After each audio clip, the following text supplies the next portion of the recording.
ரசூலுல்லாஹி ஸல்லல்லாஹு அலைஹி வஸல்லம் அவர்களுடைய வாழ்வை கவனியுங்கள். அல்லாஹ்வுடைய தூதர் ஸல்லல்லாஹு அலைஹி வஸல்லம் எமக்கெல்லாம் ஒரு முன்மாதிரி.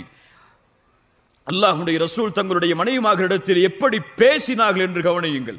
ரசூலுல்லாஹி ஸல்லல்லாஹு அலைஹி வஸல்லம் ஒரு முறை ஆயிஷா ரலியல்லாஹு அன்ஹா அவர்களை பார்த்து சொன்னார்கள், ஆயிஷா, நீ எப்போது என் மீது பொருந்திருக்கிறாய்?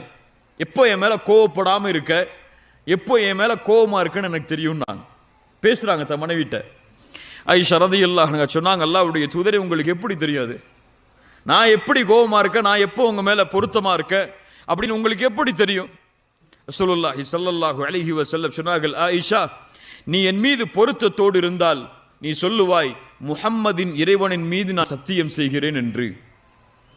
நீ என் மீது கோபத்தோடு இருந்தால் நீ சொல்லுவாய், இப்ராஹீமின் இறைவனின் மீது சத்தியம் செய்கிறேன் என்று. சுப்ஹானல்லாஹ்.